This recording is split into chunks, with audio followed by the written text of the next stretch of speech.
જય શ્રી કૃષ્ણ, જય ગુરુદેવ। ગુરુ કૃપા જ્યોતિષ કાર્યાલયની અંદર આપ બધાનું સ્વાગત છે। તો આજે આપણે વાત કરવાના છીએ ભક્તિ વિશે। ભગવત ચરણોને પ્રાપ્ત કરવા માટે ભગવાને કળીકાળની અંદર જો ઉત્તમ સાધન બનાવ્યું હોય તો એ છે ભક્તિ।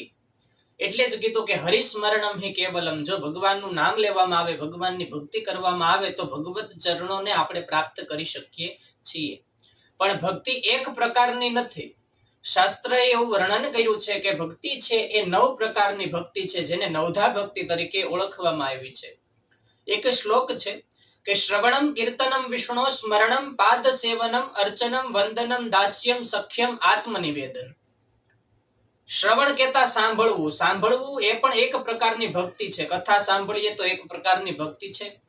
પછી ભગવાનનું કીર્તન કરવું, ભગવાનનું નામ લેવું, ભગવાનનું આપણે ગાયન કરીએ તો એ પણ એક પ્રકારની ભક્તિ છે। સ્મરણમ પાદ સેવનમ, ભગવાનને યાદ કરવા। જ્યારે આપણે કોઈ પણ પાપની અંદર અથવા કોઈ પણ કષ્ટની અંદર હોય ને ભગવાનને યાદ કરીએ તો એ પણ એક પ્રકારની ભક્તિ છે।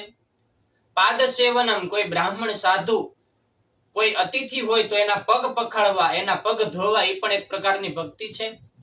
કોઈની અર્ચના કરવી, અર્ચનમ વંદનમ, કોઈની અર્ચના, કોઈની સ્તુતિ કરવી।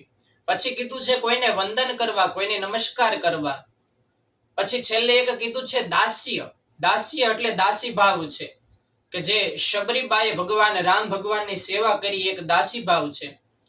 સખ્યમ આત્મનિવેદન, સખ્ય છે એ સખી ભાવ છે। જેમ સુદામાએ ભગવાન કૃષ્ણ પરમાત્મા સાથે મિત્રતા કરી છે, જેને સખ્ય એટલે મિત્રતાનો ભાવ કીધો છે। અને છેલ્લી ભક્તિ કીધી છે આત્મનિવેદન। આત્માને પરમાત્મા સાથે જો જોડવામાં આવે તો એ સૌથી મોટામાં મોટી ભક્તિ છે। આવી રીતે આ કળીકાળમાં 9 પ્રકારની ભક્તિ છે। જય શ્રી કૃષ્ણ।